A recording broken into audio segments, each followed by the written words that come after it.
Commas are tricky things, especially when subordinates and conjunctions are involved. If you can remember a few basic rules, a simple law of physics, and some common scenarios, you will be able to use commas correctly.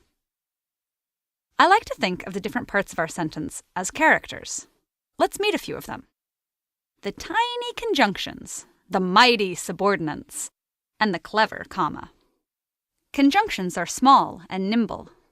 They are words that connect clauses, words, and phrases. You can easily remember the conjunctions by remembering the acronym FANBOYS.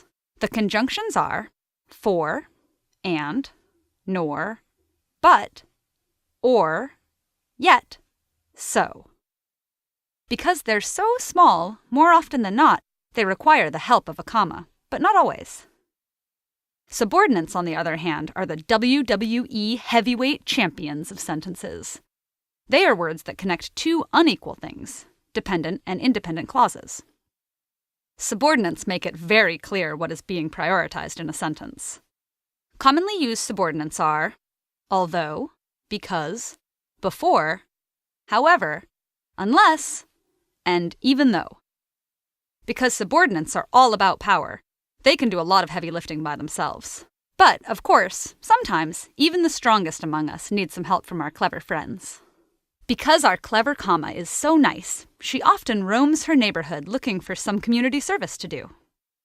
Today, as soon as she leaves her house, she sees a subordinate lifting the weight of 2 complete sentences, one on each arm. Bartholomew loves engaging in political debate, even though he usually loses. The comma asks the subordinate if he needs help.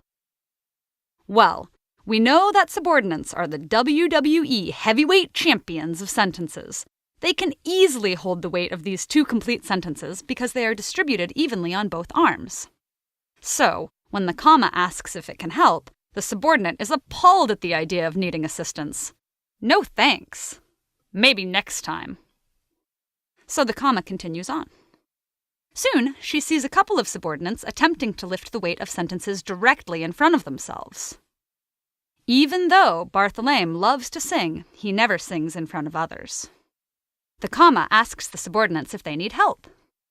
They might not want to admit it, but this time the subordinates do need help. Complete sentences weigh quite a bit. Simple physics tells us that it's easier to balance heavy objects if the weight is evenly distributed. So while the subordinates are quite capable of balancing 2 complete sentences when carrying the weight on both sides, they're having trouble picking just one up.